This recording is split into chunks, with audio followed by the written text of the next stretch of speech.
श्रीमन्नारायण श्रीमन्नारायण श्रीमन सभी बोले। भगवान शिव सुने मंदिर में बैठे, वहां तक आवाज जानी चाहिए।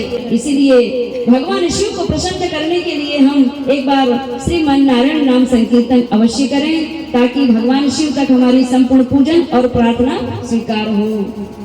श्रीमन्नारायण श्रीमन्नारायण श्रीमन सभी बोले। भगवान शिव सुने मंदिर में बैठे, वहां तक आवाज जानी चाहिए। श्रीमन्नारायण श्रीमन्नारायण श्रीमन्नारायण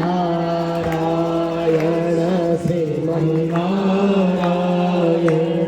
श्रीमन्नारायण नारायण नारायण श्रीमन्नारायण नारायण भजमन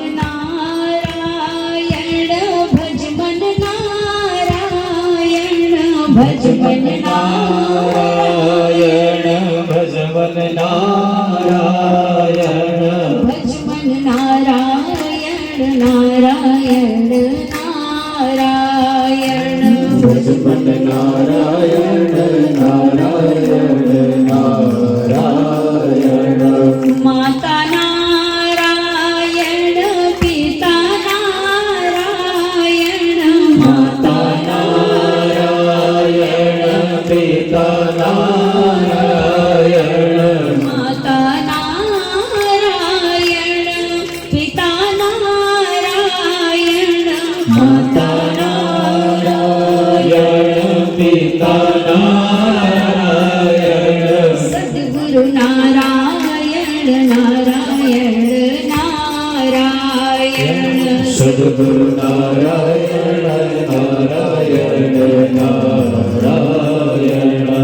आगे नारायण पीछे नारायण आगे नारायण पीछे नारायण दाएं नारायण बाएं नारायण दाएं नारायण बाएं नारायण जहाँ देखो वही नारायण नारायण जहाँ देखो वही नारायण नारायण भजमन नारायण भजमन नारायण भजमन नारायण भजमन नारायण श्रीमन नारायण नारायण नारायण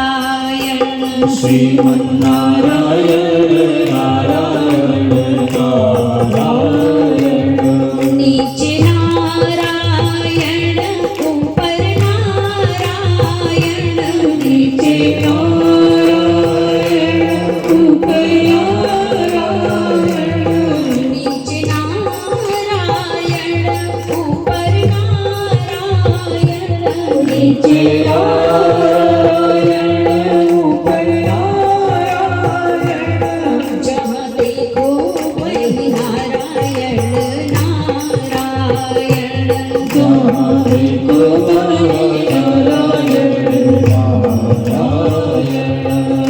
भगवान शिव को ताली बजा करके भी प्रसन्न किया जाता है। भगवान शिव को गाल बजा करके भी सिमरन किया जाता है।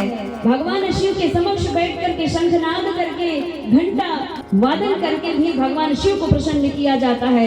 गाल बजा के अभी नहीं किया, अभी करेंगे।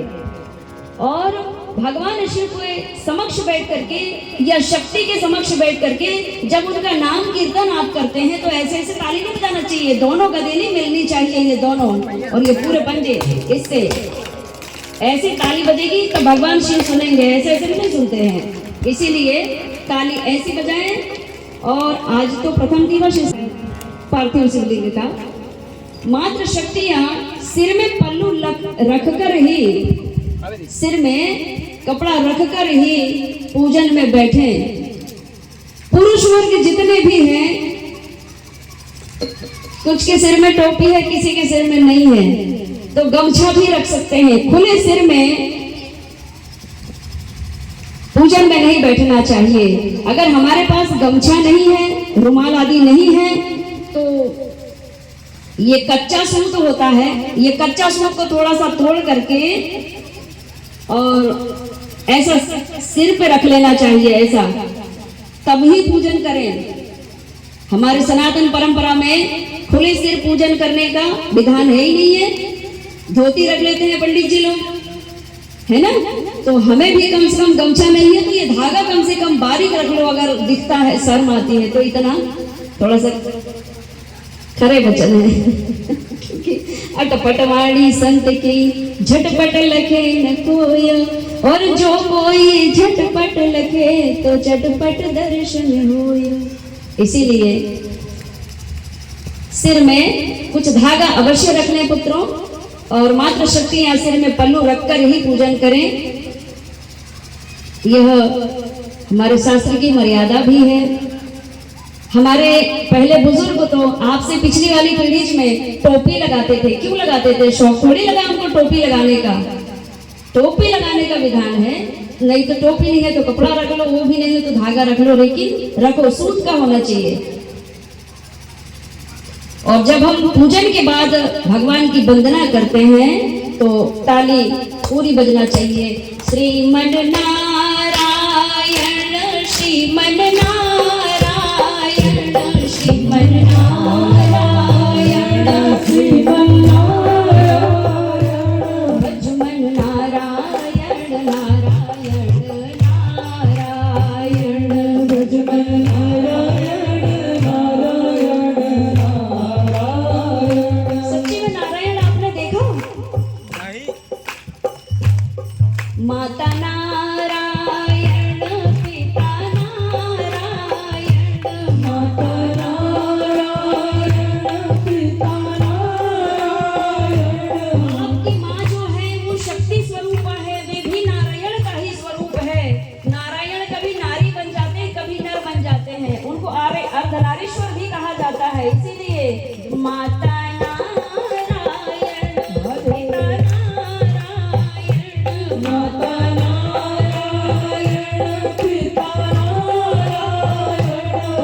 नारायण नारायण सद्गुरु